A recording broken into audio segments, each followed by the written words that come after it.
Assalamualaikum warahmatullahi wabarakatuh dan selamat pagi, salam sejahtera. Berjumpa kita lagi dalam PDPR kelas subjek sains Sains tahun 3 SK Taman Warisan Puteri. Baik, untuk minggu ni cikgu masih lagi menekankan unit 6 iaitu pengukuran, tapi kita akan masuk tajuk baru Sebelum tu pastikan awak dah isi pautan kehadiran yang cikgu sertakan.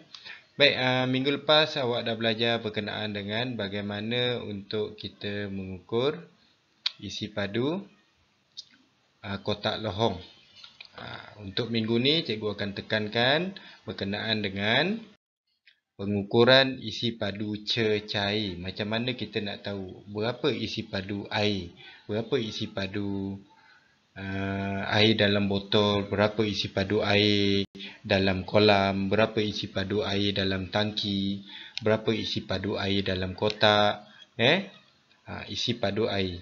Baik, objektif pembelajaran cikgu terangkan dulu apa yang awak akan pelajari, iaitu 6.1.5, di mana murid dapat mengukur isi padu cecair menggunakan alat dan teknik yang betul serta unit piawai yang betul dan bersesuaian. Nak guna alat apa untuk ukur isi padu cecair? Macam mana teknik mengukur isi padu cecair? Baik, kita lanjutkan lagi. Okey, cuba tengok situasi di sebelah. Lim, Langgi dan Aisyah membeli susu kotak. Mereka ingin mengetahui sama ada isi padu susu kotak tersebut sama seperti yang dilabelkan. Kalau tengokkan dekat gambar ni, susu kotak ni dia labelkan 200 ml, ml, mililiter. Baik, cuba kita lihat lagi. Okey, apakah alat sesuai yang digunakan? Okey, apa alat yang sesuai digunakan? Terdapat dua pilihan alatan yang sesuai digunakan untuk mengukur isi padu cecair. Yang pertama, kita boleh gunakan bikar. Yang kedua, kita boleh gunakan silinder penyukat. Kedua-dua alat ini dia ada bacaan dia. Dia ada garis bacaan ataupun dia ada senggat yang menunjukkan bacaan isi padu air. Baik, okey, Lim mengambil ukuran isi padu susu kotak. Dia buka susu kotak tu, dia tuangkan dalam silinder penyukat. Yang besar tadi bikar Yang ni adalah silinder penyukat. Okey, baik. Kalau dapat dilihat, okey, Lim membuat bacaan macam ni. Tengok mata Lim ni, mata Lim membuat bacaan macam ni. Ni mata Lim, dia tengok dari atas, kedudukan atas. Jadi isi padu yang dapat dibacanya adalah 210 ml. Okey, kita tengok pula Langgi. Langgi pula buat bacaan dari bawah. Kenapa letak kertas putih dekat belakang ni? Supaya tiada gangguan semacam bacaan.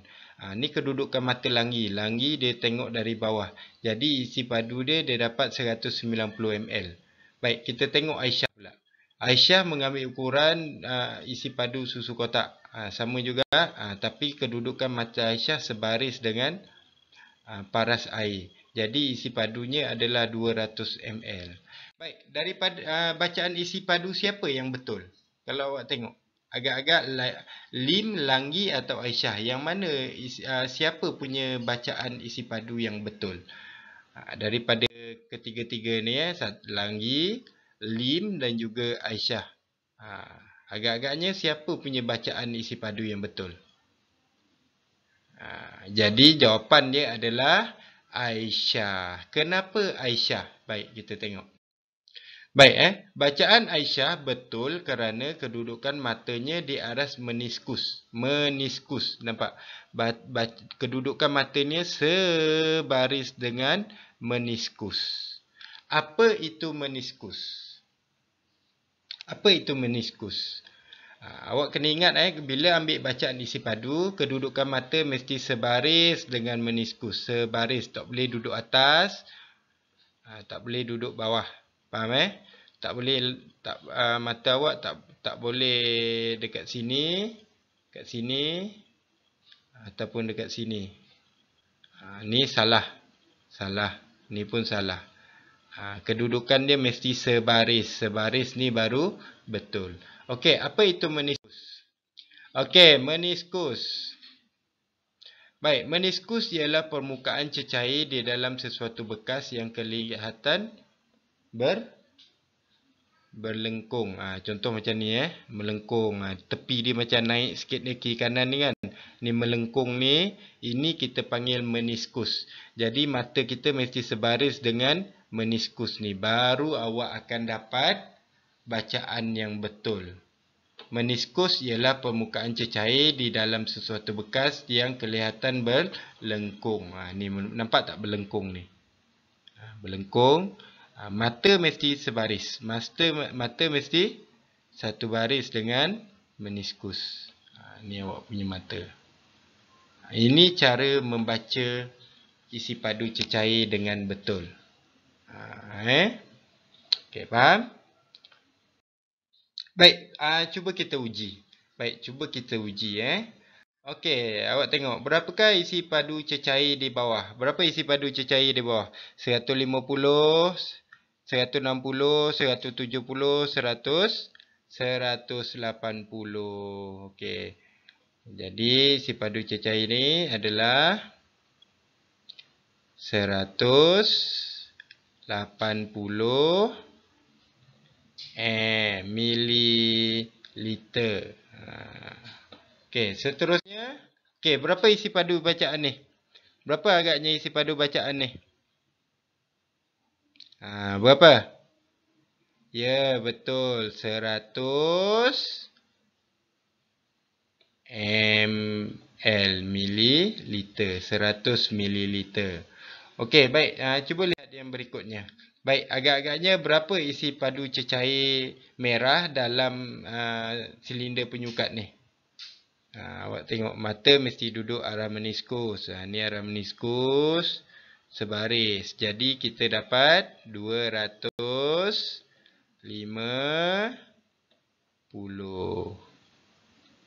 ml, mililiter. Ingat 200. Awak tengok ni 200 1, 2, 3, 4, 5. 200 6, 7, 8, 9, 10. 250.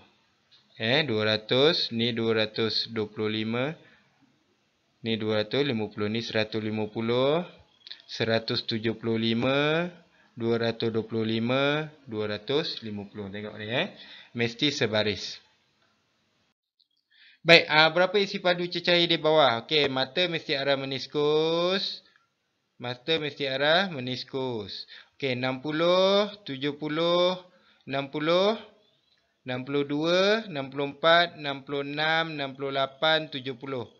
60, 66 mililiter. Okey, dapat mata mesti tegak sebaris dengan meniskus. Baru dah 60, 62, 64, 66. Nampak ni? Sini duduk 66, 68, ni 70. Jadi 66 ml. Boleh Baik, rumusan pada hari ini. Okey, mengukur isi padu cecair. Okey, cecair boleh diukur dengan menggunakan bikar dan juga silinder penyukat. Kalau bikar tadi dia bulat macam ni. Ni bikar, dia besar sikit. Kalau silinder penyukat, dia panjang ke bawah. Ni silinder penyukat. Dan dia ada tapak dia. Boleh Contoh macam dalam gambar tadi. Cikgu pun tak boleh nak lukis sangat macam ni lah. Bacaan isi padu cecair mesti diambil pada aras mata di kedudukan meniskus. Mata tu mesti sebaris dengan meniskus. Apa itu meniskus? Meniskus ialah paras air, bentuk air yang kelihatan berlengkung. Itu. Yang berlengkung tu adalah meniskus. Mesti sebaris dengan meniskus. Okey, unit piawai isi padu cecair ialah mililiter atau liter. Kita dah belajar. Kalau dia sikit, kalau air tu sikit, kita gunakan ml. Kalau air tu banyak, contoh dalam tangki air, kita gunakan kalau dalam botol yang besar ataupun baldi ataupun kolah, kita gunakan liter. Dua saja, mililiter dan liter. Okey, baik, tugasan untuk minggu ni mudah saja. Lengkapkan latihan di halaman 59 dan 60. Dalam buku aktiviti sains tahun 3 ni.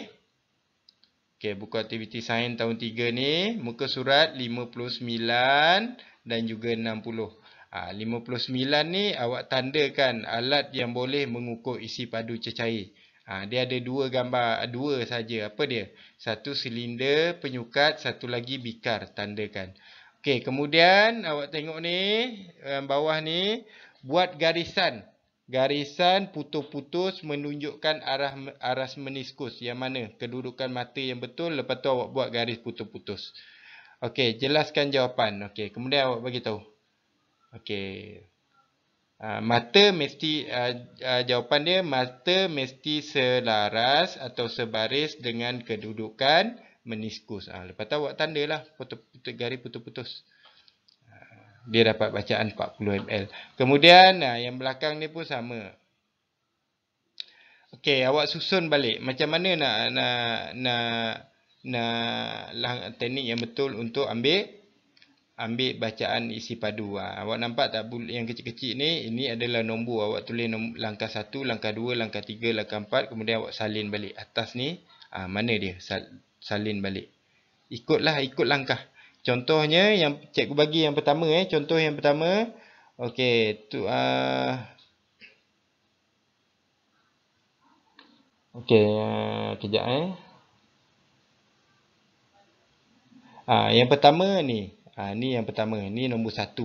Nombor 1, letakkan silinder di tempat yang rata. Ni nombor 1. Tulis nombor 1. Kemudian letakkan silinder di tempat yang rata. Kemudian nombor 2 apa? 3 apa? 4 apa? Tu saja. Mudah Baik, kita jumpa lagi pada minggu hadapan. Sebelum tu kalau dah siap, awak boleh hantar gambar dekat cikgu lah untuk cikgu semak dan cikgu rekodkan dalam PVD awak. Okey, kita jumpa lagi pada minggu hadapan. Sekian, terima kasih.